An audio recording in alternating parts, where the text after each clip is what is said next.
നമസ്കാരം.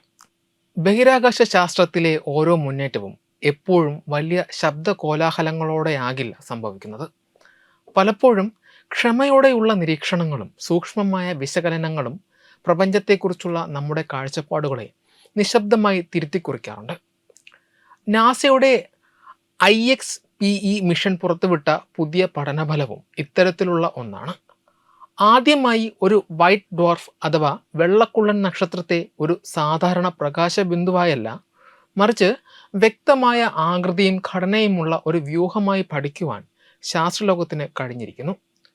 ഹൈഡ്ര നക്ഷത്ര സമൂഹത്തിൽ ഏകദേശം 200 പ്രകാശ വർഷം അകലെ സ്ഥിതി ചെയ്യുന്ന EX ഹൈഡ്രേ എന്ന നക്ഷത്ര വ്യൂഹമാണ് ഈ പഠനത്തിന് വിധേയമായത്. സൂര്യനെ പോലെയുള്ള നക്ഷത്രങ്ങൾ അവയുടെ ഇന്ധനം കത്തിത്തീർന്ന് കഴിയുമ്പോൾ സ്ഫോടനത്തിന് വിധേയമാകാതെ സങ്കോചിച്ചുണ്ടാകുന്ന സാന്ദ്രതയേറിയ അവശിഷ്ടങ്ങളാണ് വൈറ്റ് ഡ്വാർഫ് നക്ഷത്രങ്ങൾ.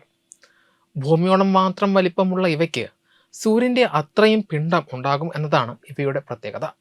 EX ഹൈഡ്രേ ഒരു ബൈനറി സിസ്റ്റമാണ്, അതായത് ഇതിന് കൂട്ടിനായി മറ്റൊരു സാധാരണ നക്ഷത്രം കൂടിയുണ്ട്. ഈ നക്ഷത്രത്തിൽ നിന്നുള്ള വാതകങ്ങൾ വൈറ്റ് ഡ്വാർഫിൻ്റെ ശക്തമായ ഗുരുത്വാകർഷണത്താൽ അതിലേക്ക് വലിച്ചെടുക്കപ്പെടുന്നു.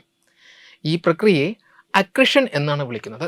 വൈറ്റ് ഡ്വാർഫുകളുടെ കാന്തിക ബലത്തിൻ്റെ തീവ്രതയനുസരിച്ച് ഈ വാതകങ്ങൾ നക്ഷത്രത്തിലേക്ക് തെന്നി വീഴുന്ന രീതിയിൽ മാറ്റം ഉണ്ടാകാറുണ്ട്. EX ഹൈഡ്രയിലെ കാന്തിക ബലം ഇടത്തരമായതിനാൽ വാതകങ്ങൾ ഒരു വശത്തു കൂടി ചുഴി പോലെ ഉള്ളിലേക്ക് നീങ്ങുകയും പിന്നീട് കാന്തിക രേഖകളിലൂടെ നക്ഷത്രത്തിൻ്റെ ധ്രുവങ്ങളിലേക്ക് അതിവേഗം പതിക്കുകയും ചെയ്യുന്നു.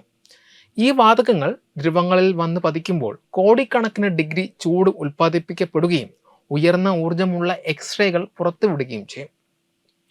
സാധാരണ ടെലസ്കോപ്പുകൾ ഈ എക്സ്റേകളുടെ തീവ്രത മാത്രം അളക്കുമ്പോൾ IXPE അവയുടെ പോളറൈസേഷൻ കൂടി അളക്കുന്നു. പ്രകാശ തരംഗങ്ങൾ ഏത് ദിശയിലാണ് സഞ്ചരിക്കുന്നത് എന്നും അവ എവിടെയൊക്കെ തട്ടി പ്രതിഫലിക്കുന്നുണ്ട് എന്നും മനസ്സിലാക്കുവാൻ പോളറൈസേഷൻ സഹായിക്കും.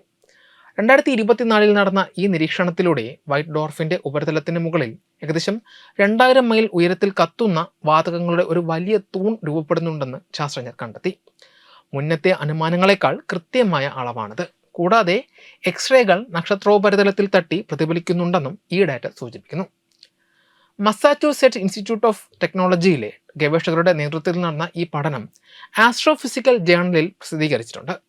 സാധാരണ ക്യാമറകൾക്ക് പകർത്തുവാൻ കഴിയാത്തത്ര ചെറുതും അകലെയുള്ളതുമായ ഈ ദൃശ്യങ്ങൾ പോളറൈസേഷനിലൂടെ തിരിച്ചറിയാൻ കഴിഞ്ഞു എന്നത് തന്നെ വലിയൊരു നേട്ടമാണ്. പ്രപഞ്ചത്തിലെ മറ്റ് എക്സ്റേ സ്രോതസ്സുകളെയും ബ്ലാക്ക് ഹോളുകളെയും കുറിച്ചുള്ള പഠനങ്ങൾക്ക് ഈ കണ്ടെത്തൽ പുതിയ വഴികൾ തുറക്കുന്നു. പ്രപഞ്ചം മാറുന്നില്ലെങ്കിലും അതിനെ നോക്കിക്കാണുന്ന നമ്മുടെ രീതികൾ കൂടുതൽ തെളിമയാർന്നതായി മാറുന്നു എന്നതിൻ്റെ ഉത്തമ ഉദാഹരണമാണ് ഈ നാസയുടെ ദൗത്യം. വെബ് ഡെസ്ക് തത്വമൈ ന്യൂസ്.